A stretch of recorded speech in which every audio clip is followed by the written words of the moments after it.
pelaksanaan penghapusan.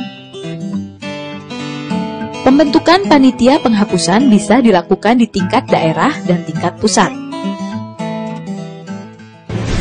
Pada tingkat daerah, panitia penghapusan diusulkan oleh kepala kantor atau satuan kerja selaku UPK PB dan ditetapkan oleh kepala kantor wilayah unit eselon 1 bersangkutan selaku UPPB-W.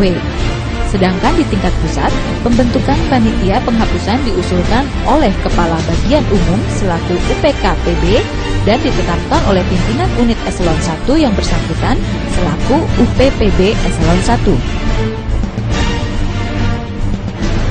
Anggota panitia penghapusan BMN dapat terdiri dari unsur-unsur satuan kerja yang membidangi perlengkapan, bagian umum, dan keuangan pada satuan kerja yang bersangkutan. Sebuah panitia penghapusan dapat mengikutsertakan tenaga ahli dan lembaga lain yang terkait dengan jenis barang yang akan dihapus. Setelah panitia penghapusan terbentuk, hal lainnya yang perlu kita perhatikan dalam penghapusan adalah kelengkapan dokumen pendukung. Perlu kita ingat, usulan penghapusan BMN harus melampirkan hasil penelitian dan penilaian panitia penghapusan yang dituangkan dalam suatu berita acara dan ditandatangani oleh seluruh panitia penghapusan, serta diketahui oleh kepala kantor atau satuan kerja. Usulan penghapusan BMN harus dilengkapi dengan 1. Lampiran daftar BMN yang diusulkan untuk dihapus. 2. Dokumen yang mendukung usul penghapusan. Dokumen ini berbeda-beda tergantung jenis BMN yang akan dihapus. 3. Foto BMN yang akan dihapus. 4. Rekomendasi penghapusan dari Direktorat Jenderal Kekayaan Negara atas penghapusan BMN. Mari kita bahas kelengkapan dokumen tersebut satu persatu. Dalam lampiran daftar BMN harus memuat data 1. Nama BMN 2. Penggolongan dan kodifikasi BMN 3.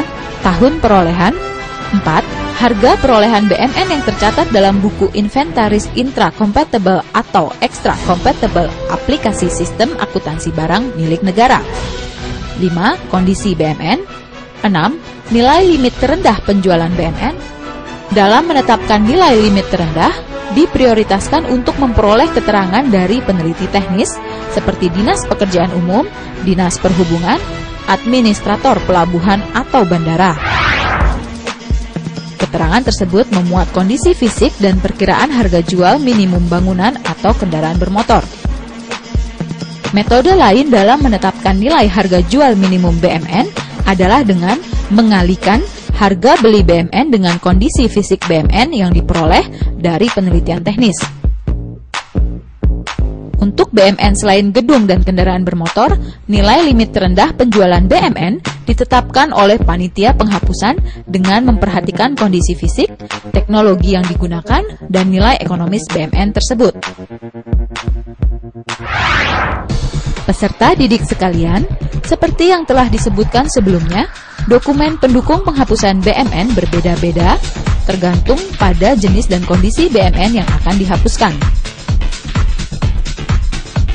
Berdasarkan syarat kelengkapan dokumen pendukung, BMN yang akan dihapuskan tersebut dibagi ke dalam beberapa kelompok.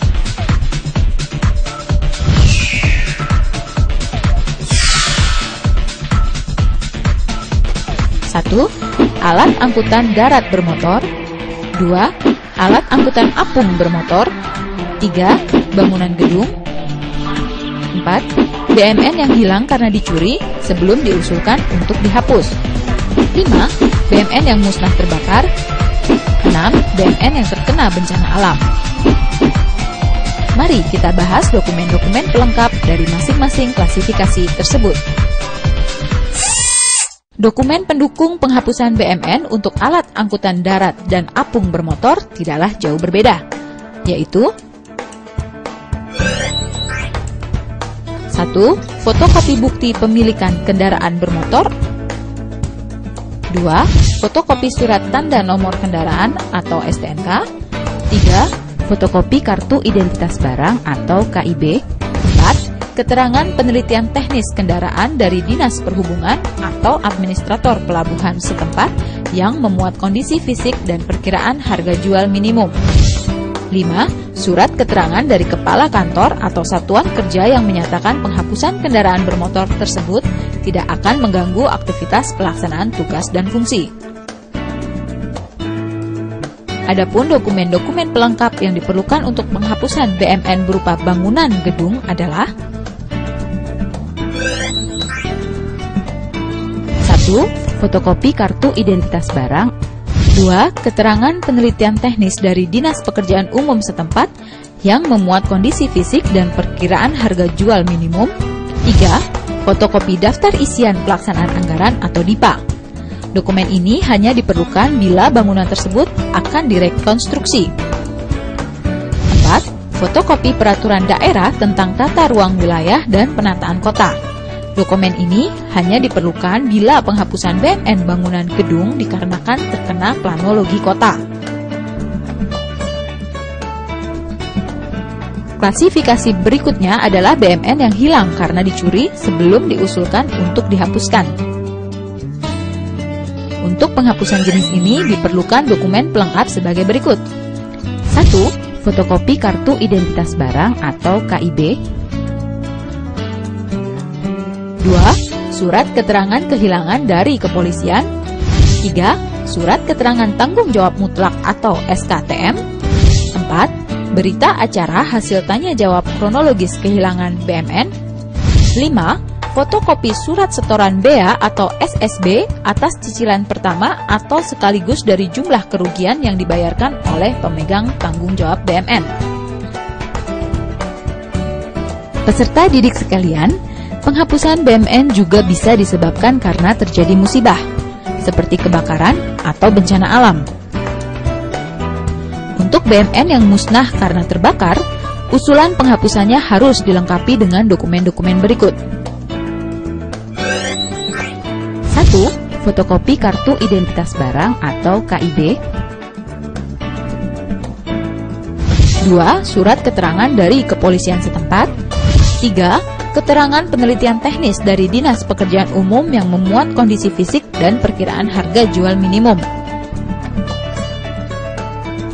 Sedangkan untuk BMN yang terkena bencana alam, dokumen-dokumen pelengkap yang diperlukan adalah 1. Fotokopi kartu identitas barang atau KIB.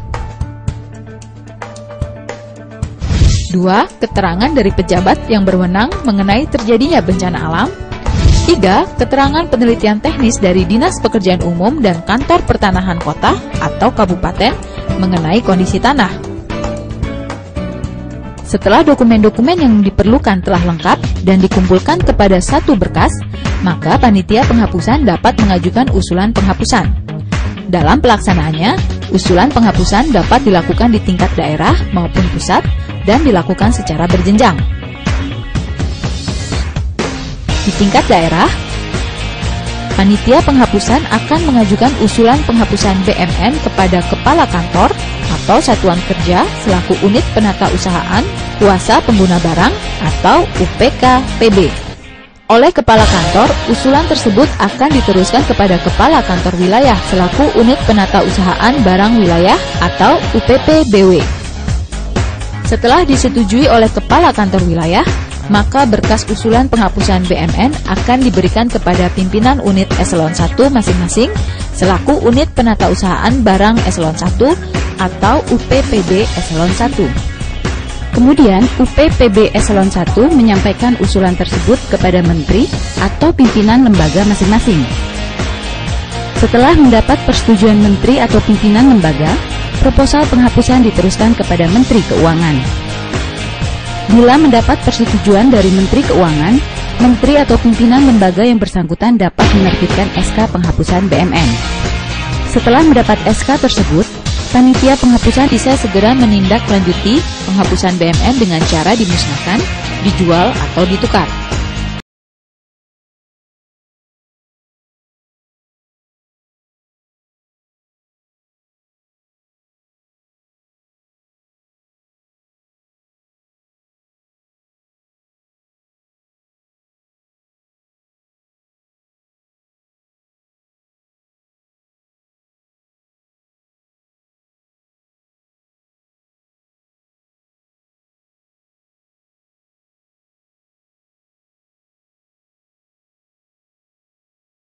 Menteri atau pimpinan lembaga, proposal penghapusan diteruskan kepada Menteri Keuangan. Bila mendapat persetujuan dari Menteri Keuangan, Menteri atau pimpinan lembaga yang bersangkutan dapat menerbitkan SK penghapusan BMN. Setelah mendapat SK tersebut, panitia penghapusan bisa segera menindaklanjuti penghapusan BMN dengan cara dimusnahkan, dijual, atau ditukar. Penghapusan BMN tidak berhenti sampai di sini, karena panitia penghapusan masih harus membuat laporan atau berita acara pemusnahan atau lelang sesuai tindak lanjut penghapusan. Kemudian, atas dasar surat keputusan penghapusan dan laporan dan atau berita acara tersebut, operator aplikasi SIMAK BMN akan menginput penghapusan barang milik negara tersebut.